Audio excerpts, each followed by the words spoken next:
Today, let's talk about how the gel Kayano 30s, are doing after 100 miles of use.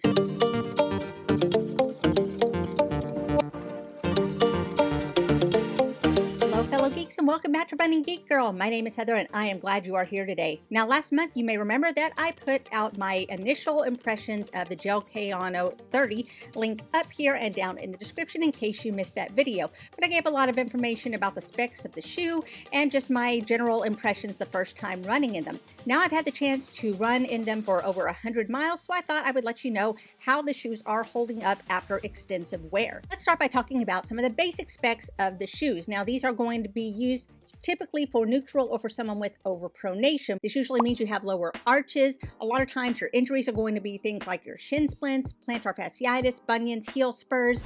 Your foot will land on the outside of the heel and then roll inward. And so this helps counteract that movement. This can help move your foot to the outside edge in order to keep it a little more stable, which is something that I was desperately needing. It turned out that I was a very unbalanced runner, and this definitely has done the trick for helping me. But let's talk just a little bit about the general details. ASICS has designed these using what they call the 4D guidance system, which helps provide adaptive stability, giving you a more supportive and balanced stride. Now, the midsole has their FF Blast Plus Eco, which has a 4mm stack height increase with 20% bio-based content. This is a maximalist shoe. This gives you a lot of cushioning, and it uses their pure gel technology for a smoother ride. This is the women's shoe, which means it weighs 263 grams approximately, with a heel height of 39mm and a forefoot height of 29mm. And some of the other features included on this are your increased heel bevel to give you smoother transitions, a sculpted midsole to give you more lateral compression, as well as wider base nets in order to give you a more stable platform. So let's talk a little bit about my own personal experiences using the gel Kayano. Now, as far as the weight goes, this is not something that you want to wear if you want to pick up speed. This is made so that you can be comfortable for long runs, but they are a little bit on the heavier side. This is not what you would consider a racing shoe. This is one that you wear for long, slow distances in order to be comfortable. This is not meant to pick up speed very quickly. So if you are looking for a fast racing shoe, this is not one that you would want to use. However, this is perfect for me as an everyday trainer. As far as the upper and the fit goes,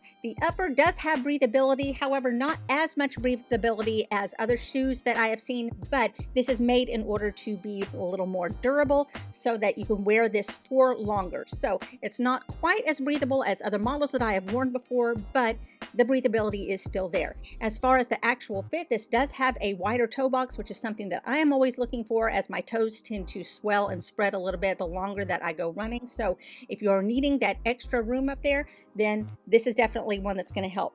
The only problem that I had was a little bit of slippage in the heel. I did do a heel lock, and that has cut back on it considerably. So if you are someone with smaller heels, kind of like I am, then definitely make sure that you are doing that heel lock lacing in order to make sure that this doesn't do a whole lot of slipping, because that can be a problem. As far as the overall durability of the shoe, as I mentioned, this upper is made so that it can last for a long time. And I know that this is typical with the ASICS line, in that you can wear these long beyond what you think that you can wear them for. This does not tend to wear out very easily. You really have to be doing some damage in order to not be able to use these anymore. So if you're looking for something that's going to last a long time, this is something that you're going to want. As you can see, there is minimal wear on the sole, and that is after 100 miles. Definitely something that's going to stand up to a lot of miles ahead.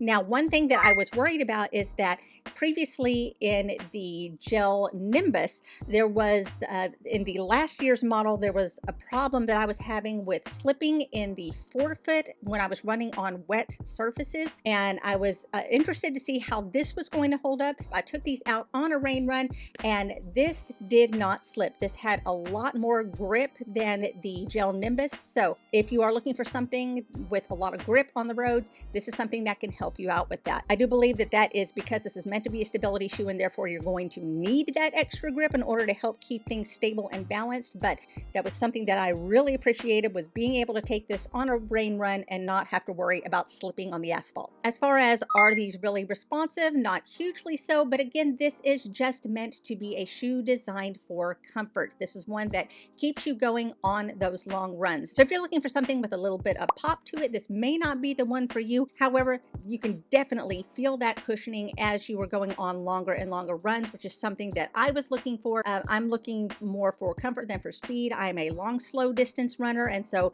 that was my main concern, was would this keep me comfortable after going 20, 30 miles? Then yes, this is one that definitely keeps me comfortable. So who is it that needs this shoe? Obviously somebody who is going to be a pronator. Now, if you are someone that really needs a neutral shoe, there's no reason that you wouldn't be able to wear this one. However, it was going to benefit someone who pronates a lot more than someone who doesn't. This is one where I could definitely feel that difference with that 4D guidance system. It is aiming my foot exactly where it needs to go. My physical therapist watched me run in it. People at the running store watched me run in it. Everybody agreed that this is one that is definitely doing its job. So if you are someone that struggles with balance, with weak ankles, this is definitely one that is for you. Don't think this would be beneficial to you if you are someone that does not struggle with weak ankles or pronation. If you are someone that is looking for speed, if you're looking for something for short runs, this may not be the shoe for you. If you are looking for something to keep you comfortable over long distance,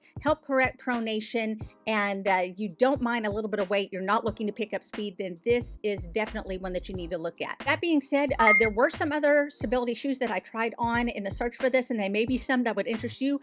One of them was the Saucony Ride, which I may go back and get another pair of just to put into the rotation. Another one that does have the beveled heel. It does have all of the cushioning. It's very comfortable, very sturdy. So that is another one that you could consider if this one is not the one that you're looking for. And if you're looking for more of a zero drop shoe, then I would recommend probably the Ultra Running line. They have both the Paradigm and the Provision, and both of those are their stability shoes with a zero drop. It's got that cushioning in there without being too much. So if you're looking for something that's a little bit flatter, then that could be another one that you would try out. Overall, I am super happy with the gel Kayano. I do feel a difference in my running. I feel a difference in my balance. I've been taking these out on longer and longer runs, and they have definitely been doing the job. So really like these. I've always been a fan of ASICS shoes to begin with, and these have added that extra layer of comfort for me in helping correct the pronation problems that I've been having. So this is one that if you're struggling with pronation,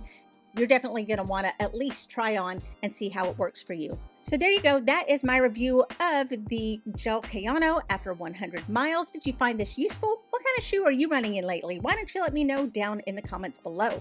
While you're there, make sure that you're subscribed to the channel. Just click the button below. It doesn't cost you a thing, and it keeps you up to date on all the running content that I have coming out all the time. You could also follow me on social media. All the links are down in the description. You can find me across all platforms under the name Running Geek Girl. Thanks so much for being here. I'm so glad you could join me. Remember to laugh hard, run fast, and be kind. I will see you later.